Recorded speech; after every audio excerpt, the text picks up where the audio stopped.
குழந்தைங்க மாதிரி படிச்சு கஷ்டப்பட்டு ஒரு 4 வேலைக்கு போய் உண்மையாலுமே வேர்வை சிந்தி உழைத்திருந்தால் கொஞ்சமாச்சு அறிவு இருக்கும். அடிப்படையில் அறிவே இல்லாத தற்கொலைகள் தான் இது போன்ற பொய்யை பேசிக்கொண்டு தெரிவார். இன்னைக்கு நாம ஒரு பேர் வைப்பாங்க. சரி, திராவிட முன்னேற்ற கழகம் தமிழகத்தில் ஆட்சிக்கு வந்தது, கஞ்சா புழக்கம் அதிகமாயிருக்கு இல்லைங்களா? கஞ்சா புழக்கம் அதிகமாயிருக்கு. நகர்ப்புறத்திலிருந்து பட்டி தொட்டி எல்லாம் கிராமம் எல்லா பக்கமும் கஞ்சா சுத்திட்டு இருக்கு.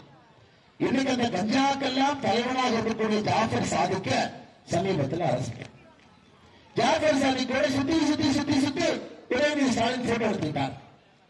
ஜாஃபர் சாதிக் நடத்தக்கூடிய சினிமா படம் தயாரிக்கிற கம்பெனிக்கு உதயநிதி ஸ்டாலின் அவருடைய மனைவி சிறப்பு விருந்தினராக போய் படத்தை ரிலீஸ் பண்றாங்க. அப்ப உதயநிதி ஸ்டாலினுக்கு கஞ்சா உதயநிதி ஸ்டாலின் பேர் வைக்கலாங்களா? நீ மோடி பேர் வைக்கிற, நான் பேர் வைக்கிறேன் உங்களுக்கு.